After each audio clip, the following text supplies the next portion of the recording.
कथा कहानी किस्सा के दोस्तों को नमस्कार। पूरा जीवन मौज मस्ती में निकल जाता है और फिर एक समय के बाद ये फर्क समझ में आता है कि क्या हुआ और क्या होना चाहिए था। आज प्रस्तुत है रूसी कथाकार एंटन चेखव की ऐसी ही एक मार्मिक कहानी। मूल रूसी कहानी का शीर्षक है स्तारस्त। पेश है इसकी हिंदी प्रस्तुति बुढ़ापे का पश्चाताप।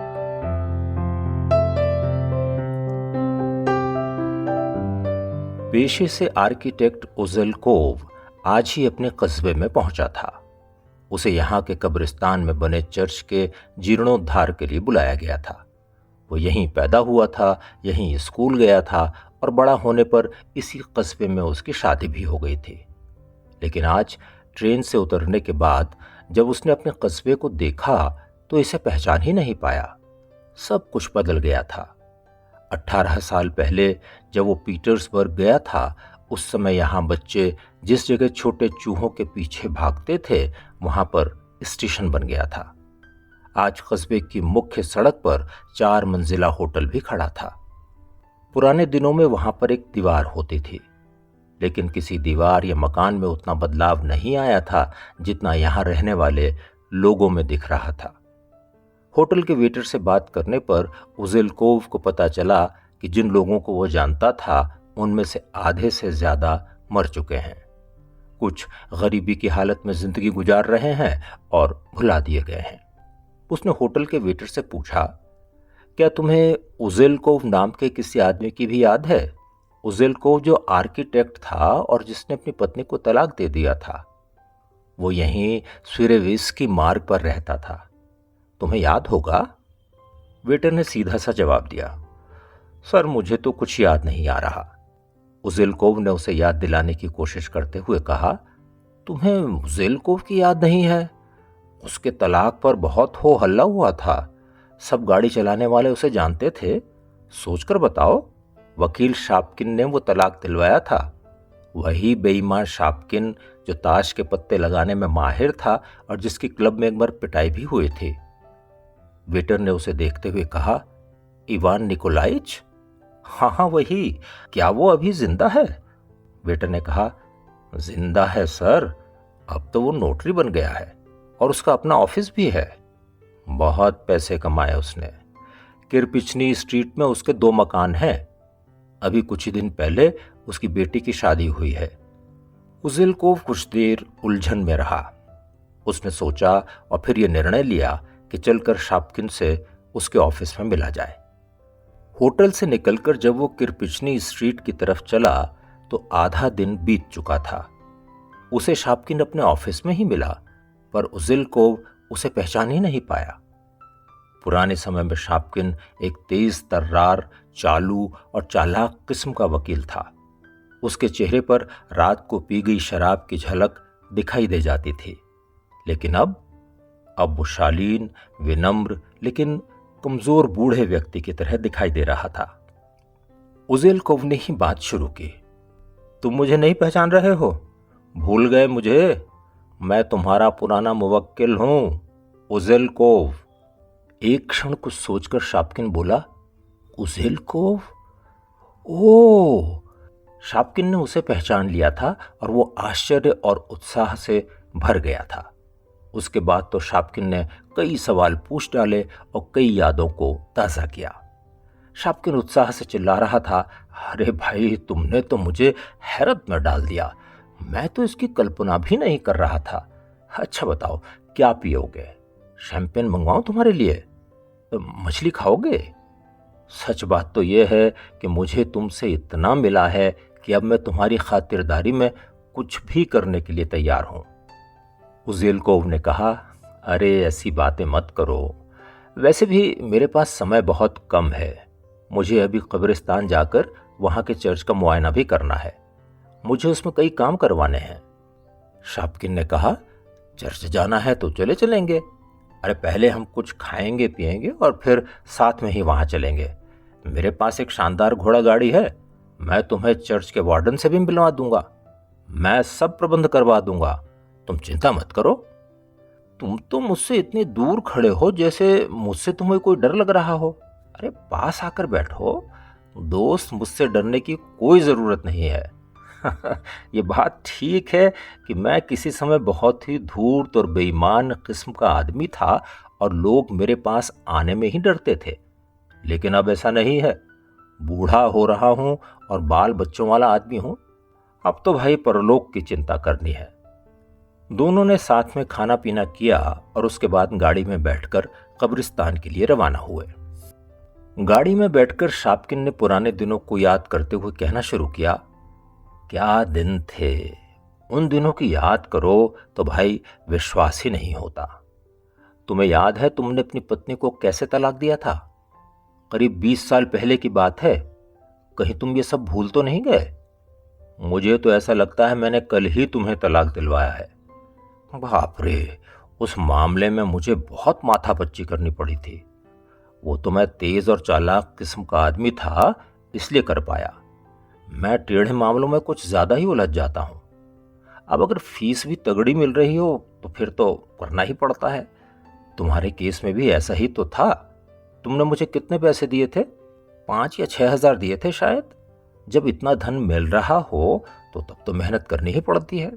तुम तो पीटर्सबर्ग निकल गए थे और मेरे हाथों में ही सब कुछ सौंप गए थे। हालांकि तुम्हारी पत्नी सोफिया मिहाइलोवना किसी खाते पीते परिवार की नहीं थी, पर वो बहुत स्वाभिमानी और आत्मविश्वासी महिला थी। उसे पैसा देकर यह मनवाना बहुत मुश्किल था कि सारा दोष उसी का है। मैं जब भी उसके पास बात करने के लिए जाता था, वो अपनी नौकरानी को अंदर बुलाकर डांटती थी। कहती थी, माशा, मैं तुम्हें कई बार कह चुकी हूं कि इस बदमाश आदमी को घर के अंदर मत बुलाया करो। फिर मैंने भी कई हथकंडे अपनाए। मैंने उसे कई पत्र लिखे और कई बार उससे अचानक मिलने का नाटक किया, लेकिन कोई फायदा नहीं हुआ। मुझे एक तीसरे आदमी के माध्यम से बात करनी पड़ी। मुझे उसके साथ समझौता करने में बहुत परेशानी हुई। वो तभी जाकर मानी जब तुमने 10,000 देने की हामी भरी। 10,000 के लिए वो मना नहीं कर सके। वो गुस्सा तो बहुत हुई, बहुत रोई, यहां तक कि उसने मेरे मुंह पर थूक भी दिया।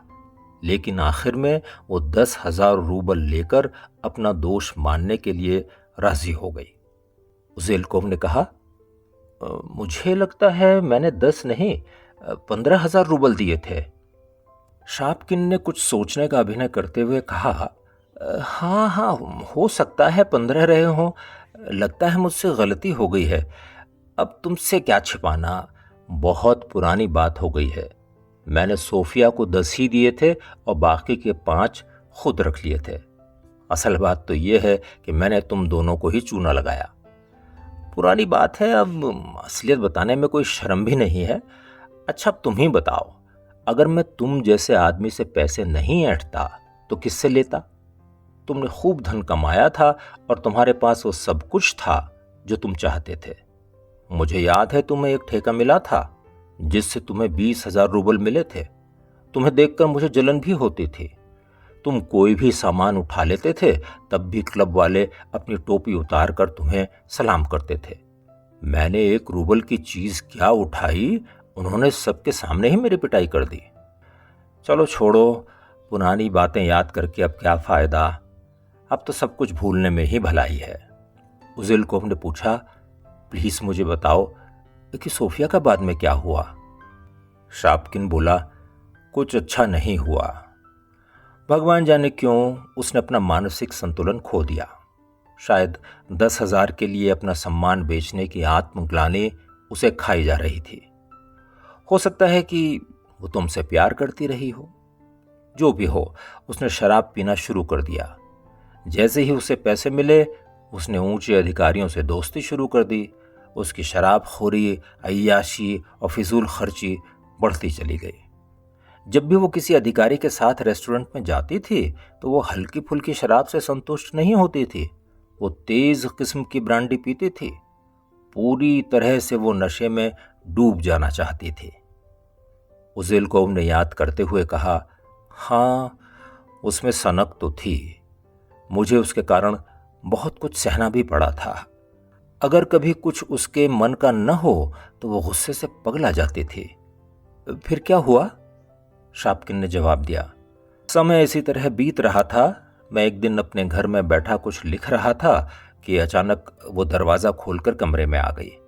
बहुत पिए हुए थी। उसने नोटों का बंडल मेरी तरफ फेंकते हुए कहा, ये अपना घिनौना पैसा वापस रख ले। वो उस पैसे को नहीं रखना चाहती थी। मैंने नोट गिने तो वो 9,500 थे। मतलब उसने केवल 500 ही खर्च किए थे। उज़ेलकोव ने फौरन पूछा, तो तुमने वो पैसा कहाँ रखा? लंबी सांस छोड़ता हुआ शापकिन बोला, हाँ, अब ये सब अतीत की बातें हो गई हैं, इन्हें अब क्यों छिपाना। मैं क्या करता, मैंने पैसा अपने पास रख लिया। तुम इस तरह से मेरी तरफ क्यों देख रहे हो? अरे आगे तो सुनो क्या हुआ। लंबी कहानी है ये। कुछ ही महीने बाद मैं रात को नशे में धुत अपने घर पहुंचा। मैंने बत्ती जलाई तो मेरे आश्चर्य का ठिकाना न रहा। सामने सोफे पर सोफिया मिहाइलोवना बैठी हुई थी। वो भी नशे में धुत थी और पगलाई हुई लग रही थी। उसने कहा, मुझे मेरे पैसे वापस चाहिए। मैंने अपना विचार बदल दिया है। अगर मुझे बर्बाद ही होना है तो मैं आधे अधूरे ढंग से बर्बाद नहीं होंगी, पूरी मौज मस्ती करूंगी। जल्दी कर, मुझे मेरे पैसे वापस कर। क्या बताऊं, बहुत ही शर्मनाक नजारा था। उज़ेलकोव ने उत्सुकता से पूछा, तो तुमने उसे पैसे दे दिए? शापकिन ने कहा, हाँ, दे दिए थे। मैंने उसे 10 रूबल दे दिए थे। क्या? उज़ेलकोव चिल्लाया, 10 रूबल? तुम ऐसा कैसे कर सकते हो? अगर तुम उसे ये पैसे नहीं दे पा रहे थे तो कम से कम मुझे ही चिट्ठी लिख देते। मुझे कुछ पता ही नहीं है, कुछ भी नहीं। शापकिन ने कहा, अब मैं तुम्हें क्या लिखता? जब वो अस्पताल में भर्ती थी उसने खुद कई पत्र तुम्हें लिखे थे जिनका तुमने कोई जवाब ही नहीं दिया। कुछ सोचते हुए उज़ेलकोव ने कहा, हाँ, लेकिन मैंने तभी दूसरी शादी की थी और मैं उसमें बहुत व्यस्त था। मेरे सामने इतनी उलझनें थीं कि उन पत्रों की तरफ मैं ध्यान नहीं दे पाया। लेकिन तुम तो बाहर के व्यक्ति थे, तुम्हारा तो उसके साथ कोई झगड़ा नहीं था, तुमने क्यों नहीं मदद की? शापकिन ने कहा, तुम वर्तमान के आधार पर उस समय की घटनाओं के संबंध में अपनी राय नहीं बना सकते। उस समय हम बिल्कुल दूसरी तरह से सोच रहे थे। मैं उसे 1,000 रूबल भी दे सकता था, लेकिन उसने 10 रूबल का जो हाल किया था वही इनका भी करती। कोई बहुत अच्छी बात तो नहीं थी, पर अब कर भी क्या सकते हैं। उन सब बातों को भूलना ही अच्छा है। गाड़ी कब्रिस्तान के गेट के सामने रुक गई। उज़ेलकोव और शापकिन गाड़ी से उतरकर कब्रिस्तान के अंदर बने लंबे और चौड़े रास्ते पर चल पड़े। चेरी और अकेशिया के पेड़ों पर एक भी पत्ती नहीं थी। सामने सलेटी रंग का गुंबद दिखाई दे रहा था और चारों तरफ गिरी हुई बर्फ सूरज की रोशनी में चमक रही थी। कब्रिस्तान में अगरबत्ती और ताजी खुदी मिट्टी की गंध फैली हुई थी। उज़ेलकोव के मुंह से निकला, हमारा कब्रिस्तान सुंदर लगता है, फूल कितने अच्छे हैं। शापकिन ने हाँ में हाँ मिलाते हुए कहा, हाँ, लेकिन चोर कुछ नहीं छोड़ रहे हैं। कुछ दिन पहले कब्र पर लगा एक पत्थर ही चुरा कर ले गए। उधर दाईं तरफ देखो, लोहे की सलाखों के पीछे सोफिया मिहाइलोवना की कब्र है। क्या तुम देखना चाहोगे? दोनों दाईं तरफ मुड़े और बर्फ पर चलते हुए कब्र की तरफ बढ़ गए। सफेद संगमरमर वाली कब्र के पास जब वो पहुंचे तो शापकिन ने कहा, कब्र पर यह पत्थर एक लेफ्टिनेंट ने लगवाया था। उज़ेलकोव ने चुपचाप अपनी टोपी उतारी तो धूप में उसका गंजा सिर चमकने लगा। शापकिन ने भी ऐसा किया। उसके सिर के भी काफी बाल उड़ चुके थे और सफेद हो गए थे। उज़ेलकोव को लगा कि हवा में कब्र की उदासी का भारीपन फैला हुआ है और वो एकदम शांत हो गई है।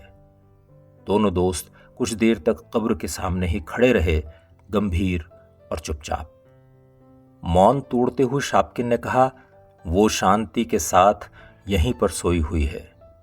अब इस बात से कोई फर्क नहीं पड़ता कि उसने पूरी जिम्मेदारी खुद पर ले ली थी और अपने को शराब में डुबा दिया था। लेकिन उज़ेलकोव, तुम्हें भी कुछ जिम्मेदारी तो लेनी ही चाहिए थी। उज़ेलकोव ने पूछा, जिम्मेदारी? कैसे जिम्मेदारी? क्यों? अपने सफेद बालों की तरफ इशारा करते हुए शापकिन ने कहा, अतीत चाहे कितना भी बुरा हो, आज की तुलना में तो बेहतर ही था। पहले मैं मौत के बारे में नहीं सोचता था। मुझे लगता था कि मौत से सामना होगा तो मैं उसे हरा दूंगा। लेकिन अब इस सब के बारे में बात करने से क्या फायदा? उज़ेल कोव अपने दुख से बाहर आने की कोशिश कर रहा था। अचानक उसके मन में रोने की तीव्र इच्छा होने लगी, वैसी ही तीव्र इच्छा जो प्रेम करते हुए वो महसूस करता था।